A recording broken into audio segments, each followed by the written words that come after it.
আসসালামু আলাইকুম। আশা করছি সবাই অনেক বেশি ভালো আছেন। আজকের ভিডিওতে সবাইকে ওয়েলকাম করছি। আজকের ভিডিওতে আমরা দেখব কিভাবে cPanel-এ আমরা লগ ইন করতে পারি। ঠিক আছে, তো চলুন বিস্তারিত কথা না বাড়িয়ে শুরু করা যাক।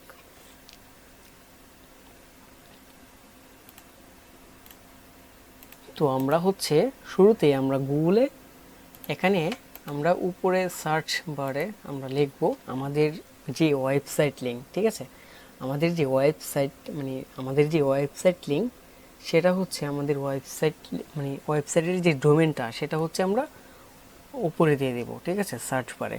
ঠিক আছে, ধরেন আমি এখানে দিয়ে দিচ্ছি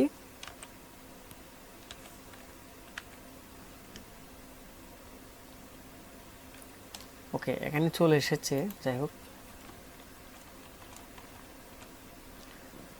আমাদের যে ডোমেন নেমটা আছে সেটা আমরা উপরে দিয়ে দিলাম। ঠিক আছে, সার্চ বারে দিয়ে দিলাম। সার্চ বারে দিয়ে দেওয়ার পরে আমরা এখানে ক্লোন দিব। ক্লোন দেওয়ার পরে 2082 এটা দিয়ে দেব। ঠিক আছে, এটা দিয়ে দেওয়ার পরে আমরা সার্চ করব।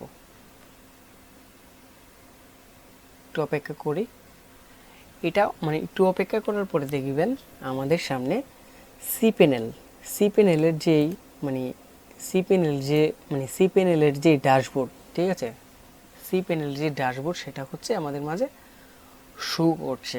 ওকে, তো আমরা জাস্ট সিম্পলি এখানে যদি আমরা লগ ইন করি আমরা cPanel-এ প্রবেশ করতে পারবো। ঠিক আছে, তো অলরেডি cPanel-এ প্রবেশ করেছি। এখানে দেখতে পাচ্ছেন নট সিকিউর। ওকে, এখানে SSL-টা করতে হবে। তো cPanel বা তাদের নিজস্ব যে সার্ভার, ঠিক আছে, এখান থেকে বেসিক্যালি ওয়েবসাইটের যে বিভিন্ন ফাংশন, ঠিক আছে, যে ইমেল ক্রিয়েট করা, ঠিক আছে, বিভিন্ন আপনার এখানে CMS, ঠিক আছে, বিভিন্ন বিলিং ইনফরমেশন বা বিভিন্ন ইনফরমেশন ওয়েবসাইটে অ্যাড করার জন্য এই ইনফরমেশনগুলো কিন্তু আপনারা cPanel বলেন বা আদার্স বিভিন্ন হোস্টিংগারের বিভিন্ন আপনার সার্ভার থাকে, সেখানে দেওয়া থাকে আর কি বেসিক্যালি। ওকে, তো এটা cPanel-এর যেই আপনার ড্যাশবোর্ড। ঠিক আছে, দেখতে পাচ্ছেন এখানে ওয়ার্ডপ্রেস পাশাপাশি অন্যান্য আরও CMS রয়েছে। CMS কন্টেন্ট ম্যানেজমেন্ট সিস্টেম, যেটা দিয়ে একটি ওয়েবসাইট ক্রিয়েট করা হয়। ঠিক আছে, তো আজকে এই পর্যন্তই বন্ধুরা। যদি নতুন দর্শক হয়ে থাকেন তো অবশ্যই চ্যানেলটি সাবস্ক্রাইব করে দিবেন, আর যদি সাবস্ক্রাইব করে থাকেন অলরেডি তাহলে থ্যাংক ইউ সো মাচ।